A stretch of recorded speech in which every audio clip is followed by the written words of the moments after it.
Okay, welcome back everyone to WorkSmart Live. This is Files Everywhere. I'm Dawn Church. I'm WorkSmart's events manager. Thank you so much for being here, and a big thank you, as always, to our friends and client over at the Durham Chamber of Commerce for partnering with us again on this series to make all of this awesome content available to all of the local chamber members. And we, of course, have the fabulous Marissa Wayman back with us this week, who I believe has installed a personal generator under her desk. Fingers crossed, no power issues this week. Hello, everyone. Yeah. Fingers are super crossed. Yeah, if you missed it last week, Marissa's entire neighborhood's power went out. And oddly, Verizon went down too, so she couldn't even hotspot back into the webinar. So it was a very sad Marissa-free webinar, but she's back with us here today, and I'm very, very, very grateful. So, so last week we talked about the bottleneck of email and how it's really just time to break up with email and see some other apps for communication and collaboration. This week, we're kind of almost extending that conversation, but we're really kind of focusing on the collaboration element, as opposed to last week where we were mostly talking about communication. So not knowing where to find files that you need can be a big bottleneck for productivity, right? I am a very hyper-organized person, so it drives me a little nuts when I have to find, when I have to hunt and search for files in order to be able to find them. But even past just search time, there's other problems with an unorganized, I'm having all sorts of trouble talking today apparently, with an unorganized virtual file structure. Maybe you have multiple versions of files floating around. Maybe you lose files because they were stored on your laptop instead of in the cloud. Maybe you spend too much time managing permissions when new team members come along or some people leave. So if we want to be forward-thinking organizations, which is the whole point of this Back to the Future series, we need to have forward-thinking virtual organization that includes picking the right tools for the right jobs, like we talked about last week with communication, and being a little bit more intentional and thoughtful about how we organize the work that we're doing and with whom. So Marissa, you want to kind of talk about what we're talking about today? Yeah, let's talk about it. All right, so on our agenda, we'll have our tech talk. We're going to talk about the technology, make sure that we have a strong foundation for understanding which tools to use. And then we're going to take it a little bit, take it back a step and talk about tips for virtual organization. So Microsoft has several options for file storage and sharing, and knowing that right tool makes it simple to find what you need and to share things with others. So of course, being cloud-based, you can update your files from anywhere, and you can share files inside and outside of your organization. So how do you know which tool to use? Here's a high-level overview of each file app, and we're going to start on the left. OneDrive for Business. This is your individual cloud storage. Think of it like your private share on a file server. Only you have access to this, and unless you intentionally share a file or a folder with someone, it stays private. You manage the permissions to those files. On the other side, I'm going to skip over Teams for a second. I'm going to take you over to the right with SharePoint. This is intended for team documents. That's document storage, document file sharing, all that stuff. Using SharePoint, you can create a structure that's similar to what you might be familiar with on a file server. So, where you have your departmental folders with varying levels of permissions. Teams comes in the middle as this collaborative workspace. It adds both OneDrive for Business and SharePoint into the same place so that you can essentially do your work without ever having to worry about what goes where. But there's some differences.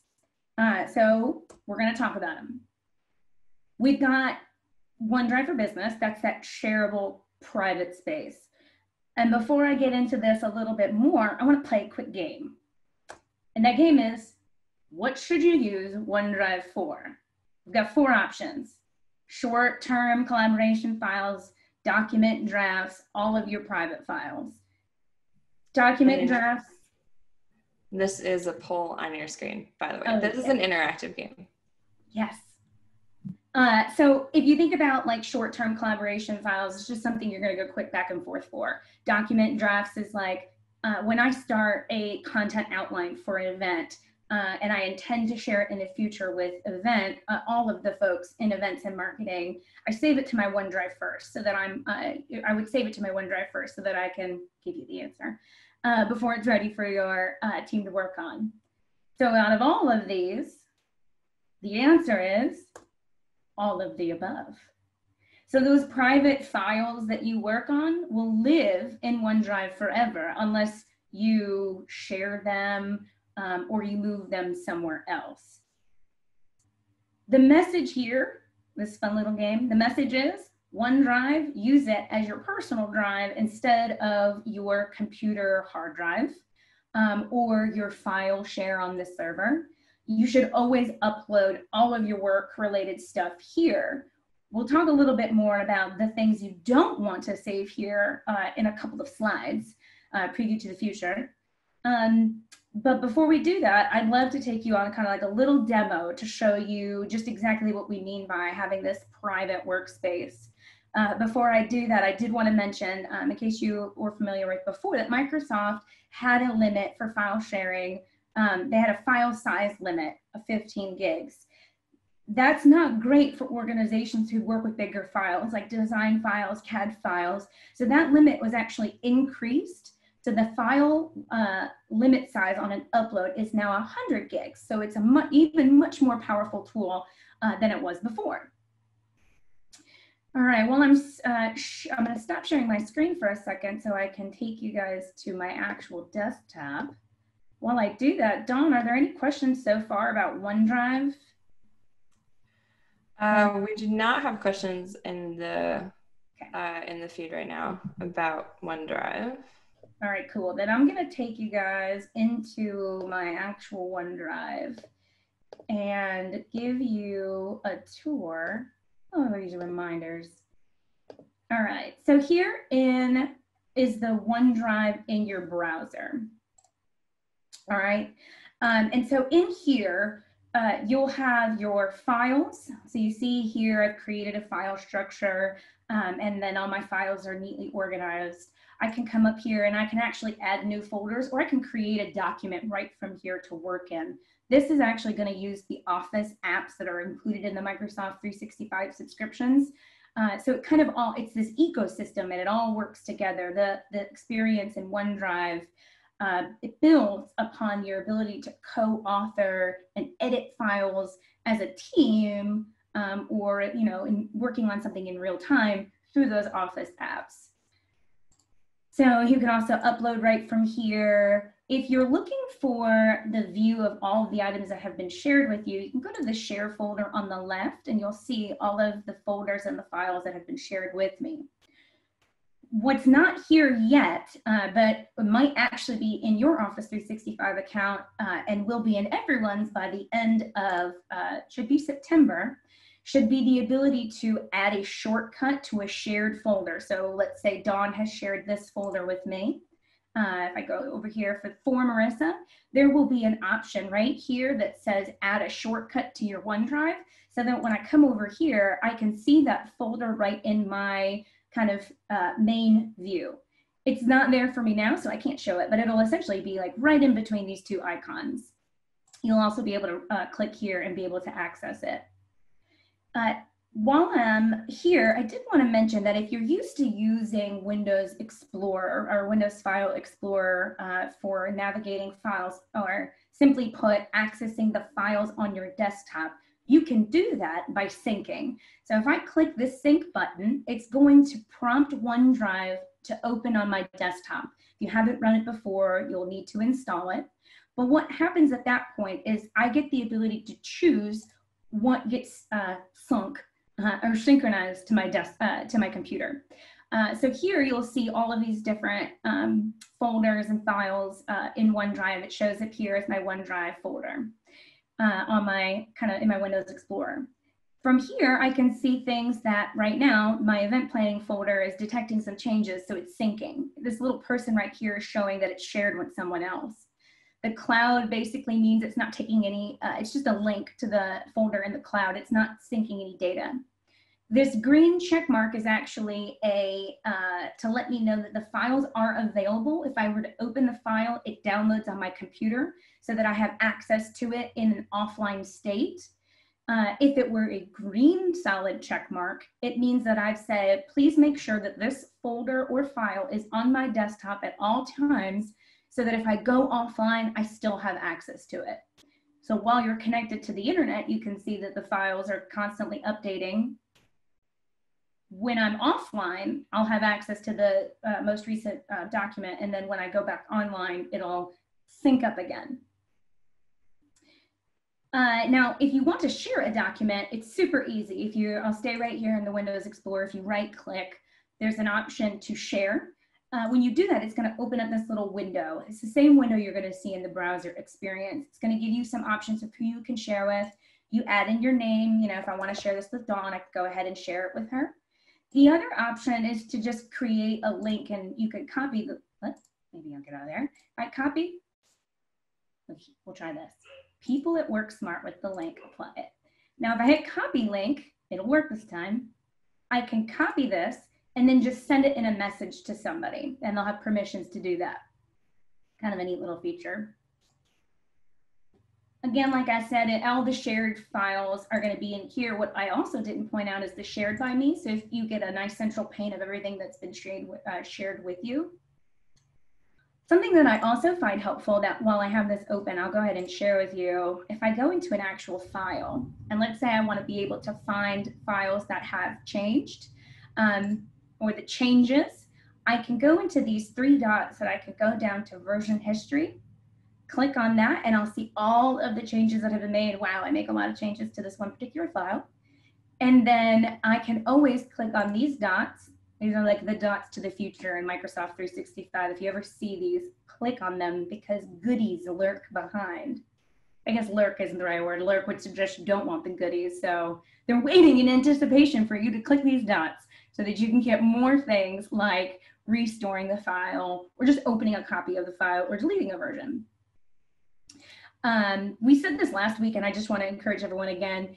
These features about version history and co-authoring and co-collaborating in a document have really made a lot of progress throughout Microsoft's life. And with Microsoft 365, they've invested a lot into the way you can share and co-author.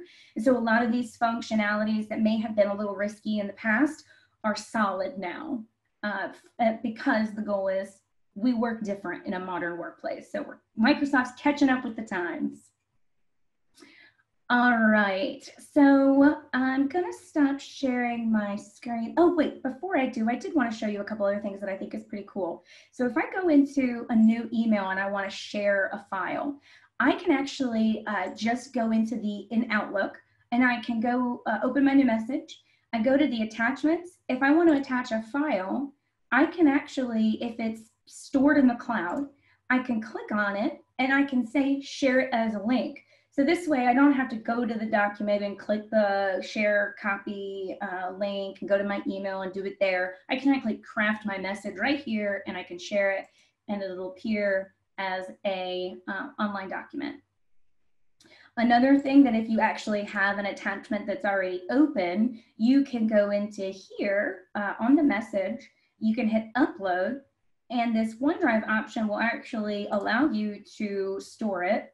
You'll see that it's saving. Once it's saved, it gives you that OneDrive blue cloud. If I go back into my OneDrive and I go back to files, there's an attachment folder.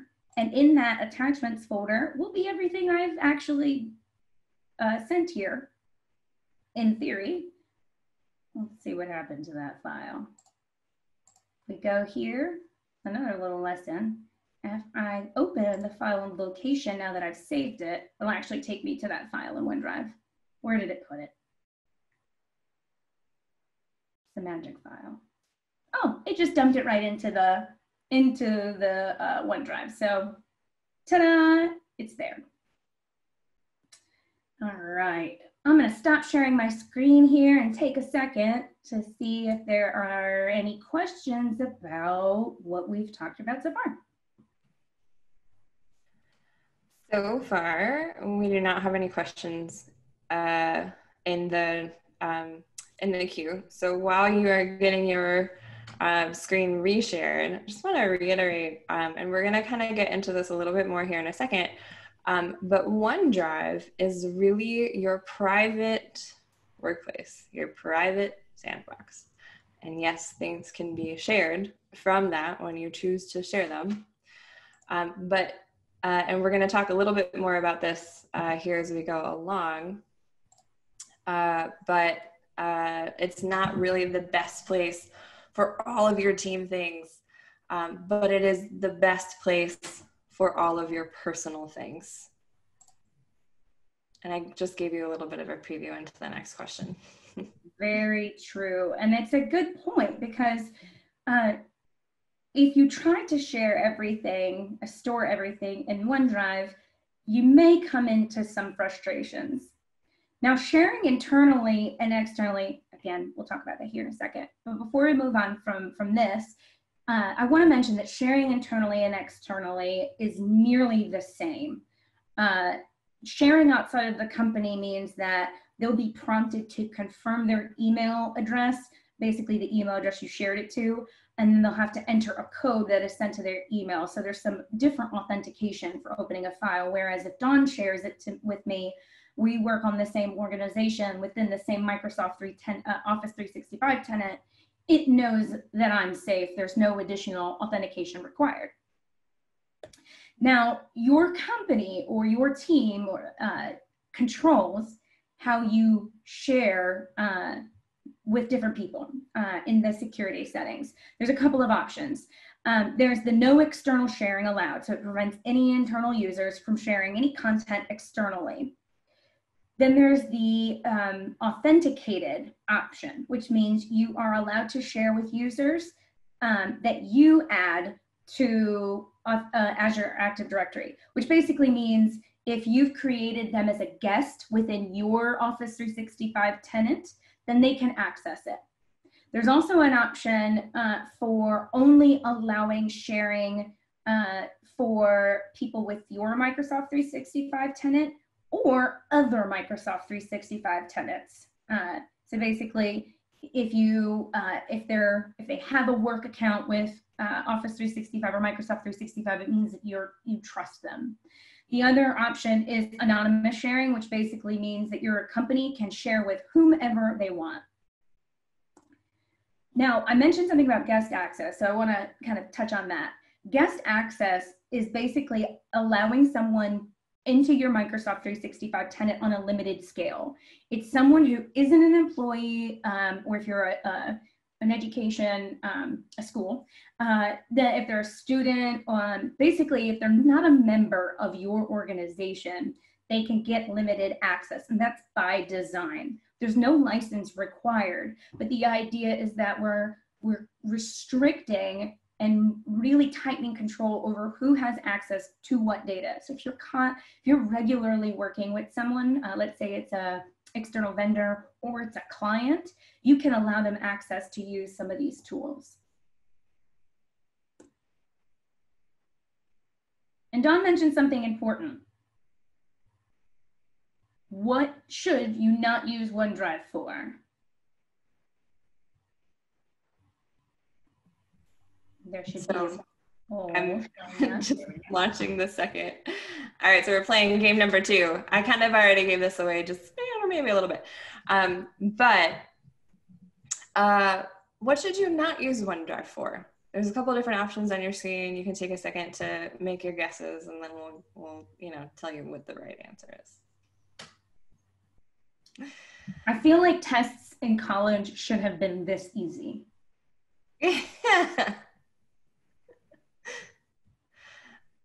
So while that's being answered, Marissa, we had kind of a quick and easy question come in. that I feel like you can address while we're waiting on some folks to fill this out. Question was, if you upload a PDF, going back to when you demoed some stuff in OneDrive, and save a new version, does the version history follow that since it's a static document, or does it just show it as a new version being uploaded? That is a great question. I don't have an answer to that. We can check it out. So I can say, and again, we should confirm this for sure. But I can say that in my experience, when I have done something like that, as long as it's the exact same name, if I make sure that the name is the exact same, no V2, no different spaces or spellings, then it will, in my experience, show it as a new version as opposed to a new document. Again, we should probably confirm that. It's been a little while since I've done that, but if it's still working the same. Yeah, it's a great question to stump us. In the past, I know that when you have uploaded things to OneDrive or SharePoint, you can replace documents just by going into the file itself, right-clicking, and then saying like update or upload new version. So there might be a couple of options, but homework for us to confirm. Yeah, okay, so the correct answer, as it always is on tests and whatnot, is all of the above. If there's ever an all of the above or none of the above, generally that's going to be the right answer, at least in my experience as a part-time college student. That's right. So Marissa, you want to tell us why it's all of the above here? Yeah, so OneDrive is really not a good place for collaboration. And long term, you know, it's great for sharing an individual file, collaborating on a little bit.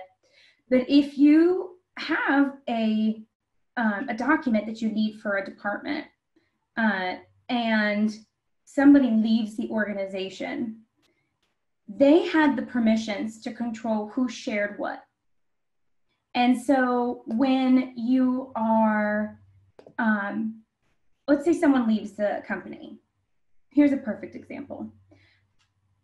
When I took over the role as marketing manager back a year ago, the person whose role I was replacing was still in the role, and she had a lot of files in OneDrive. And so she was able to share a lot of that data with me, but she had to go in and share every folder. And then in order for me to control that data moving forward, we had to download it or move it to another place, because once we removed her account, all of those files would go with it because it's set at the account level. There's no umbrella permissions like you would have in like a file server. On a file server, you would be able to go in and, using the principle of least privilege, you would grant users permission where they needed it. So if, let's say, a perfect example is an HR folder. There are files that you want to share, like policies, like PTO forms, and there are things that you don't want to share, like people's home addresses and salary information. So you, if you share something in OneDrive, they have access to everything at that level. Whereas there are other tools to do this. I bet you knew that I was going to say that. All right, so this piece, Microsoft Teams, gives you the window into that collaborative workspace, whether it's for yourself, like we talked about with OneDrive, or SharePoint, which is the answer to the, okay, well, what do we do with team files if you're telling me OneDrive for Business isn't the right place for that? The answer is SharePoint. You, like I said before, it's the same experience as if you were in OneDrive for Business. So right-clicking on files and sharing it that way, co-authoring things in the Word or Office the Office apps like Word or Excel Online. You have that same experience. And when we talk about SharePoint, I'm not talking about it from a complex SharePoint experience, as big intranets that might require designers. Teams makes it really accessible for us to get to these good organization tactics for our files, because Teams is actually hosting files in SharePoint when you create groups of people to work together in teams. And Dawn's gonna explain to you how Teams works. We're gonna lay a foundation of how Teams works so we can show you just how easy it is to work within Teams for file sharing through SharePoint. Yeah, so you've probably heard me talk about the 3 tiers for Teams and how much I love talking about the 3 tiers for Teams. And Marissa and I have done some trainings and stuff on the 3 tiers for Teams. But this is kind of where file organization and file sharing starts when we start talking about OneDrive and SharePoint. So there was a question that came in that said something to the effect of kind of what Marissa was talking about already, but when a person leaves, what do you do with their OneDrive? What happens to their OneDrive? So I kind of want to like hit on that a little bit more. So as Marissa mentioned, OneDrive is not really the right place for a collaborative drive of all the documents you need for that one department. We've done it that way in the past, but there's a very important challenge for this. And that's kind of what happens when somebody leaves, right? So OneDrive folders are owned by one account or one person, and sharing and editing is granted via that one person or one account. So if and when that person leaves, your administrator then has to copy and download their entire drive as like a master folder, and then they have to re-upload it to somebody else as that person's like new folder. And from there, the permissions get really granular again, and you have to go in and you have to re-administer them all by file or folder by folder basis. And when that new host leaves, you then have to start all over again, and it's kind of a mess. So this is where sharing folder structures within Teams saves the day. The 3 tiers for Teams. All right, so let's go back to let's actually first tell you what the 3 tiers for Teams are. So number 1 is the team. So your team is your pre-designated group of people, and it's just an umbrella. No work happens within a team. There's absolutely nothing besides the title that is involved with the team other than like distributing who's a part of the team. Where the work happens is in the channel. So the channel is your topical workplace sandbox within the team. Collaboration happens here. So this is where your messaging back and forth goes, all the things. The tabs is the 3rd tier of Teams, and this is your bookmarked resources for that channel. And one of those tabs is the Files tab, and you guessed it, Files here. This is where Files lives within the 3 tiers of Teams.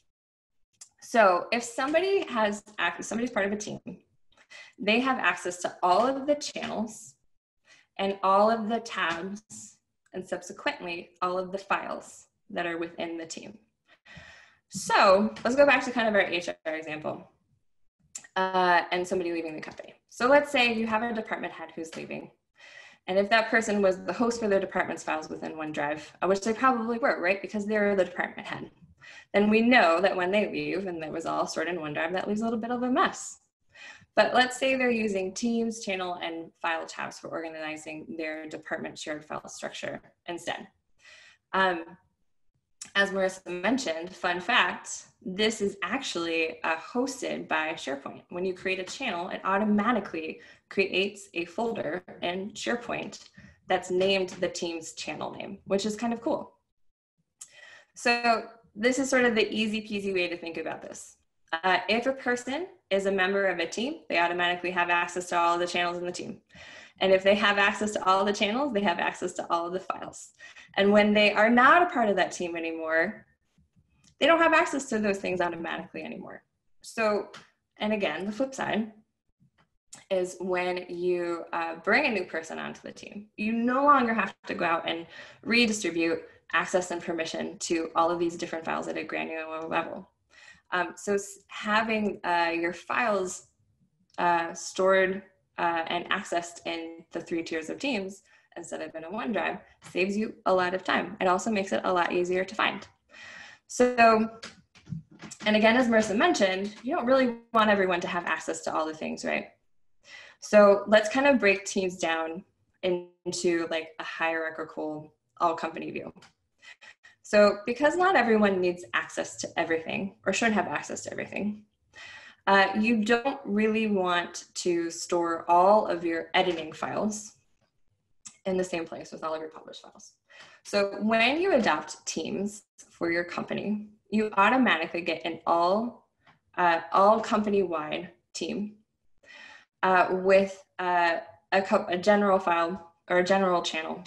But you can create all these different general topical channels as well. So going back to the HR example, within your team, your all company, if you have files that you want to share out, like your employee handbook, this is the final version of this employee handbook, you would want to store this in your all company teams HR channel in their file tab. Now, what you don't want is to put the working editing file within there, right? Because then we could all just conveniently go in and edit that company handbook. That's probably not the best way to do that, right? So this is where you need to create a new team. So you create a team and give your HR department access to that team. They are now your audience. And then you create channels that are topical, or you could just use the general channel within that team to house all of these working design files. So here you have more structure, you have more organization, you have the right people getting the right things all in one convenient little window. And you don't have people getting access to the editing version of different files that you don't want them to. But you do have people who are needing access to those files, getting it automatically. And you have easy permissions and all the things. It solves a lot of different problems. So I realize I just said a lot of different things. And I see that there's a couple of different questions coming in. Marissa, anything we should talk about here? No, just a request for a live example, which we will. Here in a second, we wanted to lay the foundation so that when we take you into Teams to see the files and how they interact, you have a little bit of a background before we throw you in. All right. See, and then the other one is just a repeat of the first question.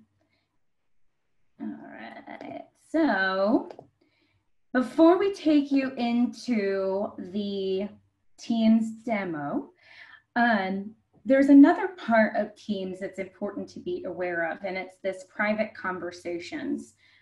So you can have chats that are not public. And I say, private conversations because it's not just restricted to who is, like a one-on-one. Obviously, Dawn and I, that's a private chat. But you can also have a group conversation that's private. And these files are stored in your OneDrive for Business folder in the Files tab at the top of the chat. So it's in a very similar location in Teams. Again, here, the main difference is this privacy. It's this open versus closed. You, the user, set the permissions of who has access to something.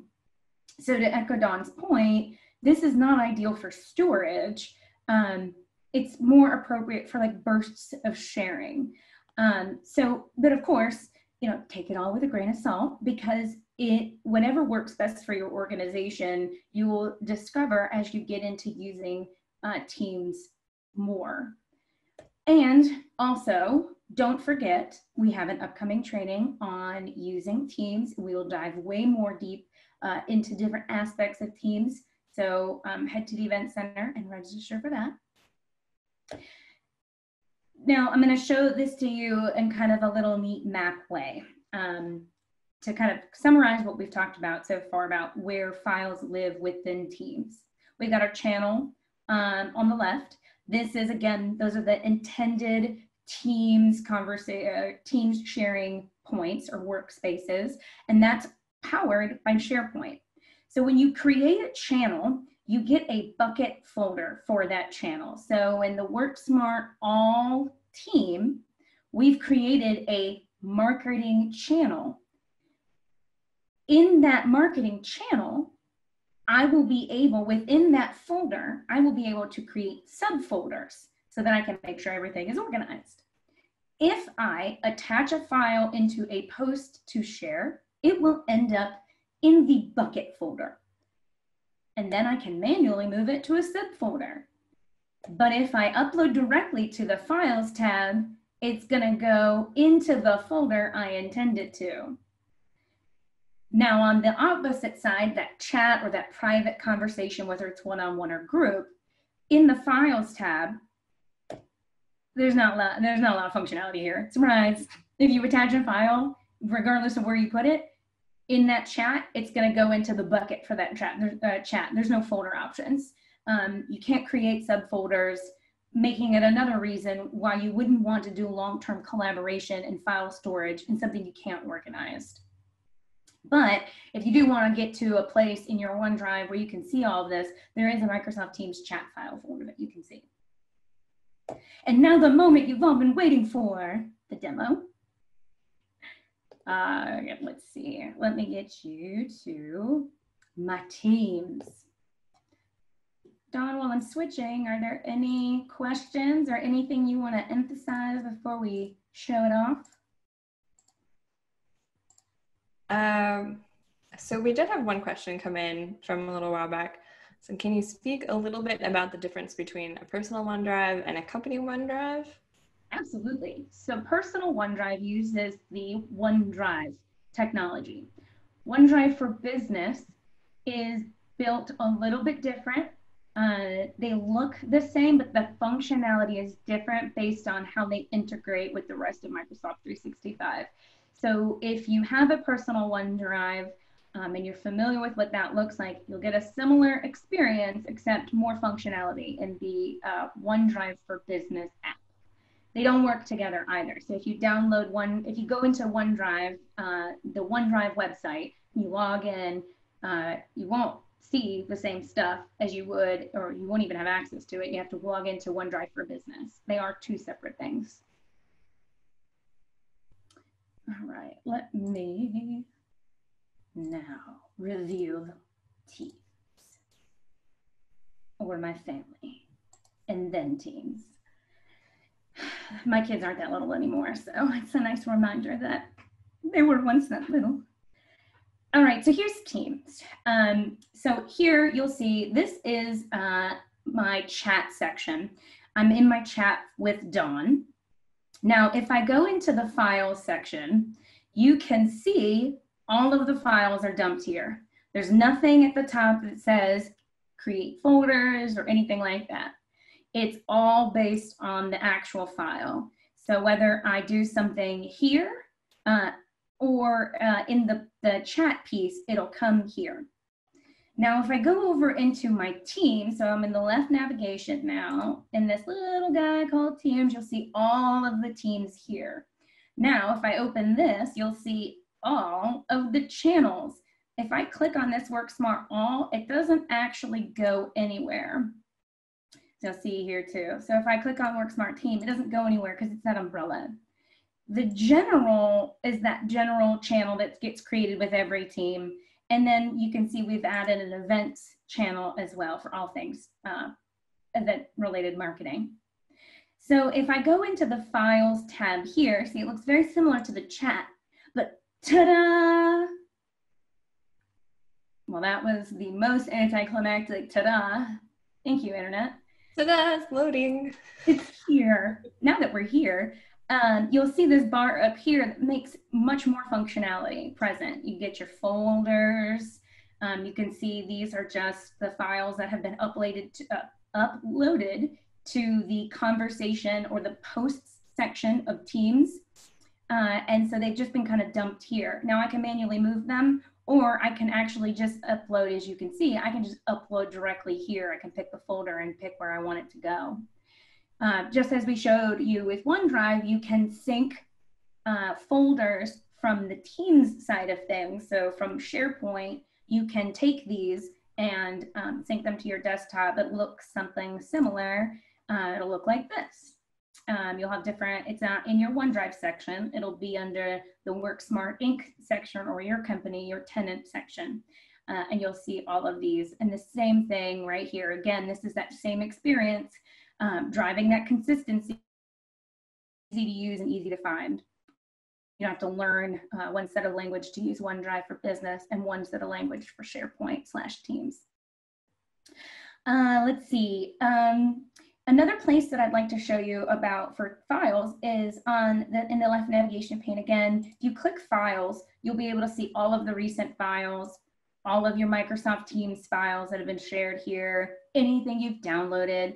But then the other piece that's pretty cool is this cloud storage. You can actually add cloud storage. So if you work with something like a share file or Box, and you want to be able to incorporate that into your Teams, again, it's that central hub for your everything work, the modern workplace, the window into the modern workplace. You can add it here as a file storage option. So as you can see, I have my OneDrive, but I also have my Google Drive as well, because one of our marketing vendors works in Google, so it's easy to communicate in their language. Another thing that I think is pretty cool to show you is this co-authoring files. So if I go take you back to the marketing team and I go into our event planning folder and I pick up, again, this is that everything, that ecosystem that works together. If I come in here and I click on a file, like a Word document, I can actually co-author this document right here. And I can, whether I open it, you have the option to open it in the desktop app. So especially for like Excel power users, there's some functionality in Exchange or Excel Online that just doesn't work. So you would have to open it in the desktop app. But for some basic editing and co-authoring and collaborating, this is a really nice feature. You can come in here. If I shared this document with Dawn, she can get in here at the same time. Since this is a team document, I don't need to share it with her. She already has those inherent permissions. She could come in, we can have a conversation right in line. So it's, we can talk about it and it's right next to the document. So it's clear. I can also do things like @ mentions. So if I hit the @ symbol, I can choose to notify Dawn or tag her in this conversation. And then of course I get the same features of having a conversation as I would in Teams and anywhere else. Again, join us for Teams for everyday people and to learn more about that feature. But yeah, so it's just there's a lot of options without even having to think about it, that this is SharePoint that I'm working in here, but when I switch over here, I'm working in OneDrive for Business. Any questions so far, Dawn? I don't currently have any questions in the queue, I believe. I apologize if I lost something in the chat feed, but if you do have questions, feel free to send them in into that Q&A and we'll definitely address them. I think this sort of shows you how Teams leverages both SharePoint and OneDrive, and that they both serve different purposes, right? OneDrive, again, to reiterate, is amazing and awesome for that sort of like short-term collaboration, and as your personal storage house, your personal private workplace that is shareable. But it's not great long-term, and Teams almost doesn't even set it up for it to work that way or to encourage you to do it that way, right? When you're in a space that is intended for long-term collaboration, which are those channels, it automatically puts things into SharePoint for you. If you're in that like sort of communication land, which is chat, it automatically puts things into OneDrive for you. So I think I'm not sure if you said this or not, Marissa, but if you share a document in a chat, it's when you go into your OneDrive portal online, it's automatically going to show up in your shared folder, which is kind of cool. But again, you don't really have organizational capabilities there. So it's great for short-term stuff, not great for long-term stuff.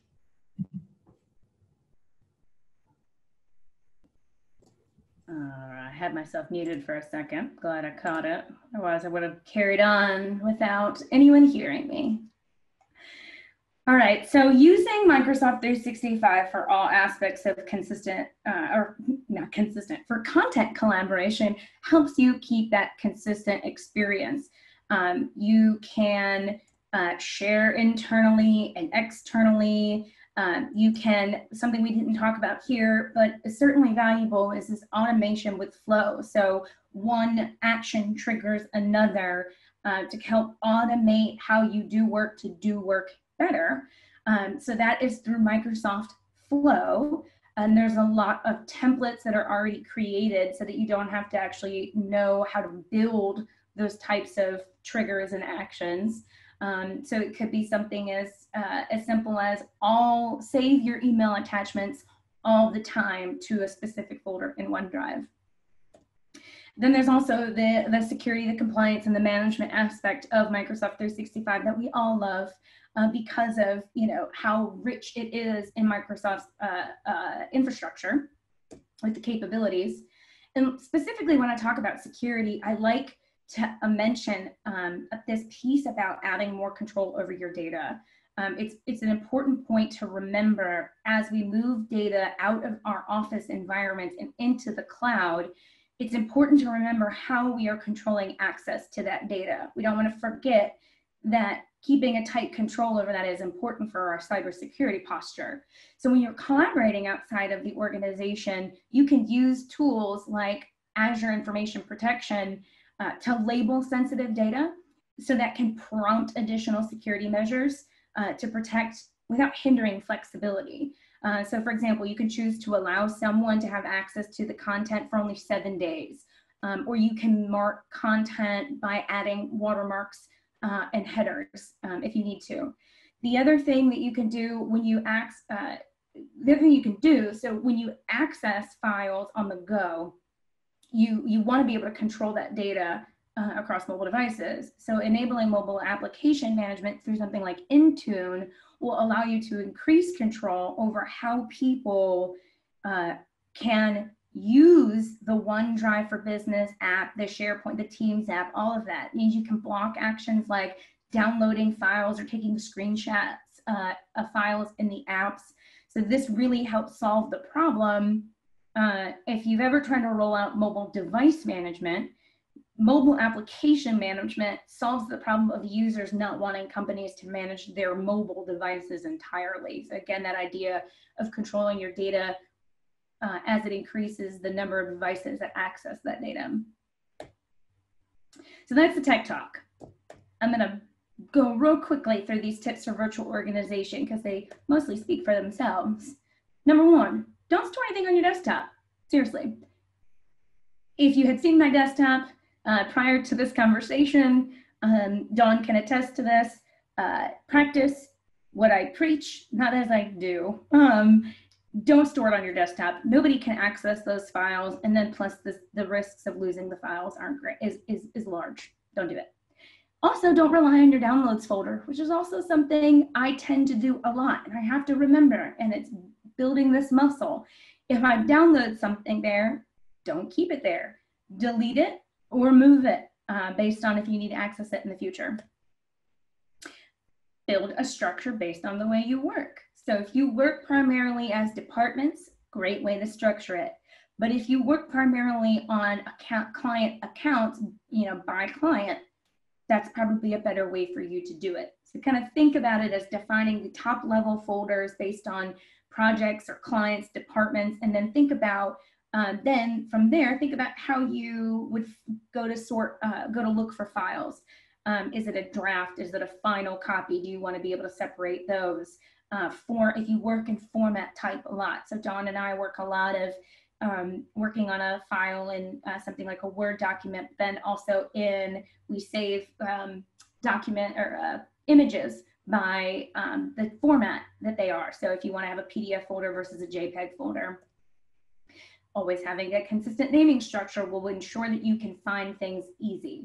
When we're talking about virtual organization, we're talking about making things easy to find as well as it is to store. So all of this is to support that idea.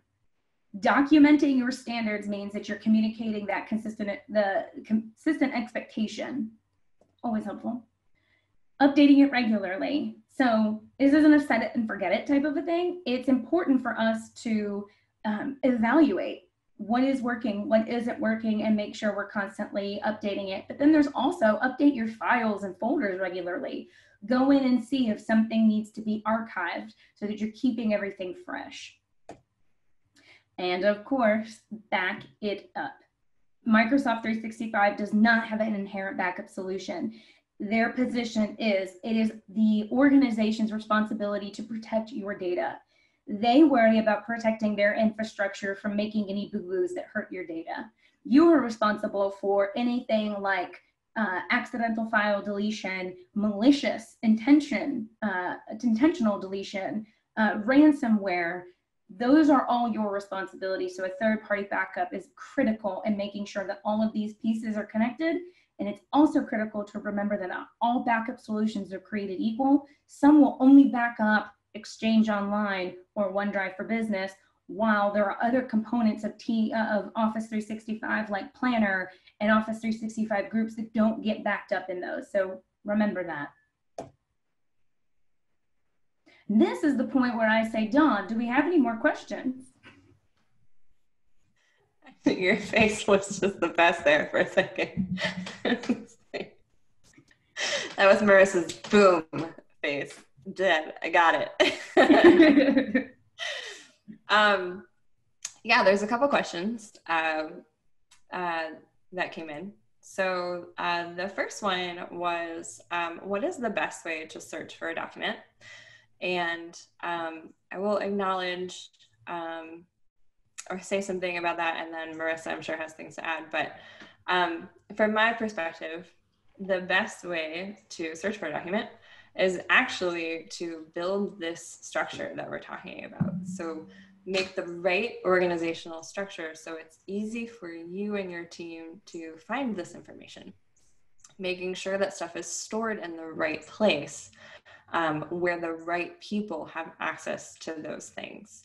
And then going back to the tips that Marissa just said, naming things in a consistent way so that it's easy to find. And we can tell you where to go and search for a document, and I'm sure Marissa has things to say on that. But really the best way to keep everything nice and neat and organized is to have this nice and neat and organized system that supports the search process. So Marissa, you want to tell them about like where they should go? Yeah, I always suggest starting in Teams because it does have access across the board. So if you start there, you'll be able to access files from a variety of places. If you also, if you know where you're looking for something, so if I know that I'm going to be looking for something event related, I can go into my OneDrive file explorer and just kind of click on the top most level folder and kind of start typing for the type of file. It'll pop up there. It'll search everything that's kind of under that umbrella. But Dawn, we can't emphasize that point enough that when you're naming files, when you're creating folders, you really need to think about it from that search perspective so that it makes it easy to do that searching. Great point, Dawn. Couldn't have said it better myself. You said it fabulously. Oh, thank you. Okay, so next question. If you invite an external guest to a team, do they have access to all the files in the channels? Yes. So if you invite someone to the team, then they will have everything underneath that team. Now, some of the functionality is not there, so it is restricted. And we can talk more specifically offline about what that looks like, so that do you need to create a team that that addresses specific concerns if there's data you don't want them to see. It's really, you create the team, and the people within that team have the same permissions as everybody else. Mm-hmm. Yeah, so we have one last question in the feed, and we are kind of right at the end of time, but if you have extra questions, we're happy to stick around if you want to type them into the Q&A real quick. But so this last question is, if we haven't implemented Teams yet in the way that us here at WorkSmart have, how do we, as in WorkSmart here, typically suggest creating that and then training that company's users for how to use it? Well, that is a great question. And it's actually really appropriate timing, because we just posted a blog earlier this week about quick rollout for Teams. So if you have not used Teams before, the first thing I recommend doing is creating it kind of a test or a pilot environment. So creating the structure based on feedback from key people through the organization, and then inviting those key people to work within it for kind of a test period so they can get the familiarity with it. Now, when we help folks roll out Teams, it's really based on the needs. We have some folks that need it with the phone system functionality because it is their phone system in addition to it being their collaborative hub. So it's really on a case-by-case basis. Some folks are happy to jump in, kind of bear and build a process around it. But if you need more insight, we have more than capable service delivery teams that are happy to, who are more familiar with the way that you work and can help you guide you through creating a phone or mimicking or mocking the structure you already have, putting it into Teams. And then, of course, we're always doing these webinars, and we have all these different resources, whether it's our blog or our knowledge center on our website or our social media posts. Our goal is to make sure you have the resources to do work easy, and that hopefully providing those resources to you will help. Mm-hmm. Yeah, which is actually a great transition into upcoming events. So that's all of the questions that I currently have in the queue, but if you have more, feel free to send them in. But join us next week. So Marissa was talking about how important it is to back up your data, even data that exists in the cloud, especially data that exists in the cloud. So next week, we're going to back it up to basics, and we're going to talk about the where, the when, the why, all of the things, all the basic things about backing up data in the cloud. So what are your options? How should you be doing it? Stuff to that effect. Then the week after that, we're going to take a little bit of a break from the technology piece, and we're going to kind of talk about some of the softer skills side of the modern workplace. And we're bringing back our friend Becky Jacobs, who's the CEO of Simple Change, and she's going to lead a discussion with us about leading culture. So there's a lot of stuff happening in the world right now, and how do you navigate that and lead through that? I'm excited for that conversation, actually. And then the following week, we have Teams for Everyday People, and this is where Marissa does her dance break.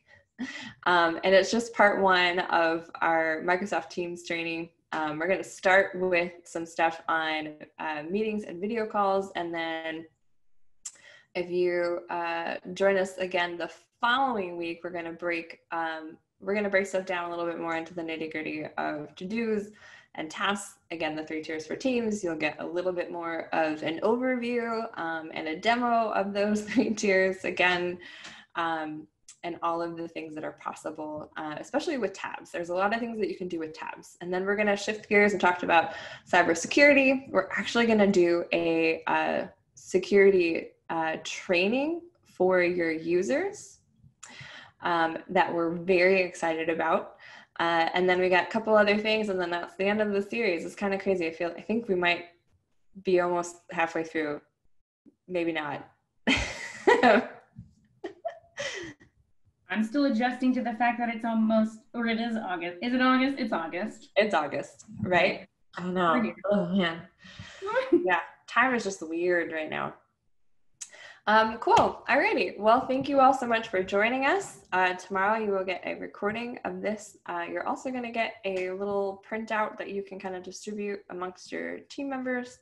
And it'll likely be virtual and hopefully in that company all channel for your teams. And it'll have some cool tips for people to reference about file storage. So join us there. And I believe that's it. Yep. Okay. I saw a message come in, but it was just a thanks. So thank you all. Have a great day. And we'll see you next week. Happy Thursday. See you all.